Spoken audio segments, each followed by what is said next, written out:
2011年第8題，一間公司要設立一個 SOHO 嘅網絡，咁所謂 SOHO 就係 Small Office Home Office 咁解呢。咁下邊一個嘅網路圖，左上角有一個牆上面嘅插座，咁係插住一個寬頻嘅數據機，咁而啲數據機呢係接駁住一個路由器一個 router， 咁而呢個 router 接駁住兩個嘅交換器，交換器一呢就接駁住一個嘅網頁伺服器一個 web server， 咁而交換器二呢就接駁住3部嘅電腦。問題 A， 咁要維護呢個網絡嘅時候呢，除咗呢個網路圖之外，咁仲需要預備啲咩嘅文件呢？咁答案就係一個用戶嘅需求啦。咁另外第二個係維護嘅手冊。問題 B， 咁要連接 M 同埋 N 係用咗兩種不同類別嘅電線，係咩電線呢？咁其中個方法就係 M 呢，我哋可以用呢個 UTP 嘅 cable 啦。咁而 N 呢，就係由路由器連接去交換器，咁我哋可以用啲光纖啦。問題 C， 如果要所有電腦都喺同一個子網絡裏面嘅話呢，咁交換器二個 IP address 同埋嗰個子網絡嘅遮罩，即係 subnet mask 應該係乜嘢呢？答案就係呢一個交換器二呢，佢個 IP address 應該係由 10.1 開始。咁點解呢？因為我睇翻3部電腦呢都係由 10.1 開始嘅。咁呢個 10.1.254.2 呢，咁呢個 10.1.1.254 嘅。咁而 X 同埋 Y 呢，就係由1去到254，就唔可以0，亦都唔可以255。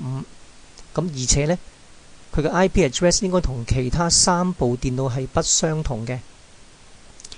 咁至於個 subnet mask 呢，就係 255.255.0.0 呢。咁因為呢，佢開頭嗰16 bit 係相同嘅， 10.1 係相同，咁所以呢，咁呢個係第一個8 bit 呢，第二個8 bit 即係16 bit 呢。咁如果佢相同嘅話呢，咁就同一個網絡裏面噶啦。問題 D， 咁呢個網絡需要加一個防火牆呢，咁我哋選擇咗用硬件嘅防火牆，就唔用軟件嘅防火牆。咁個優點係乜嘢呢？咁答案就係呢個優點就係個保安方面係由中央控制啦。咁所以我哋唔需要喺客戶端電腦呢就作任何嘅設置或者設定。而呢個硬件嘅防火牆最佳嘅安裝位置喺邊度呢？究竟係 A 啊、B 抑或 C 呢？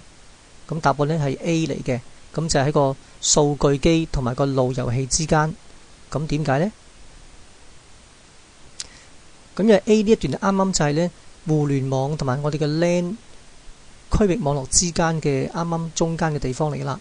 咁所以所有嘅數據包、所有 packet 經過入嚟嘅時候呢，都俾防火牆呢就先做個檢查審視先嘅，以確保入出同埋入嘅數據包呢都係安全嘅。問題 E， 咁小浪察覺到呢個網頁伺服器個 web server 呢運作一段時間之後就越嚟越慢。咁點樣可以改善翻呢個情況呢？咁個答案就係我哋可以利用翻個工作管理員呢，睇下有啲咩嘅程序係唔需要嘅，咁我哋可以將佢結束咗佢。咁而第二個，你可以選擇合適嘅虛擬記憶體個大細呢。咁譬如呢度呢，我哋可以揀翻進階設定，再進階，咁啊揀翻個虛擬記憶體，再揀翻個適合嘅設定。而第三就係為個硬碟做一個重組啦，例如立即重組。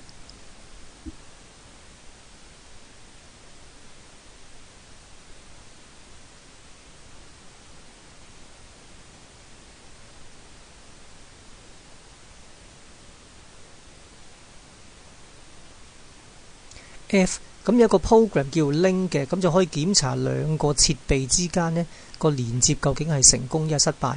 咁下邊兩個 example 啦，咁第一個呢就係本設備 A， 咁呢個係 10.1.254.1 嚟嘅一部電腦啦，佢就跟住就嘗試接駁呢個目標設備 B， 咁就個 IP address 係呢個啦。咁結果呢個連接成功嘅有個 tick 喺度啦。咁第二個呢就我哋喺第二部電腦呢。就嘗試咧就行呢個 link 呢個 program 咧就接駁去第二個設備，咁個 IP address 係 254.3 嚟嘅，咁呢個係連接失敗。咁於是如果我哋想由嗰個 web server 嗰個網頁伺服器就連接過呢個路由器嘅話，咁我哋用翻呢個 link 呢個 program， 咁應該係要點樣去做法呢？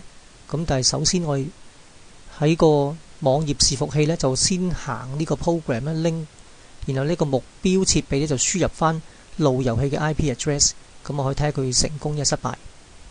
咁下面呢個表講出咗呢，就有行咗個 link 4次之後呢，咁個連接成功失敗嘅結果嚟噶啦。咁第一個就係呢，電腦1就嘗試連接去個路由器度，咁係成功嘅。咁電腦1喺上邊啦，咁連接翻去路由器紅色呢個啦，咁所以佢經過咗個交換器2，然後再去路由器嗰度。咁而第二個呢，就電腦2就嘗試連接去個伺服器。咁於是電腦2呢，就喺上邊嗰度呢，就先連去嗰個交換器，再去路由器，然後再去交換器嘅。咁所以佢呢個失敗咗嘅話呢，就表示佢中間有3樣嘢呢，有機會係會有問題或者失靈啦。咁所以交換器1、2或者路由器都有機會係失靈嘅。咁但係睇翻第一個嘅時候呢，電腦1係能夠成功接駁去呢個路由器，咁即係證明呢，就係交換器2同埋路由器都冇事。咁於是我哋呢，由此可見呢，就應該出事呢，就係呢個交換器1啦。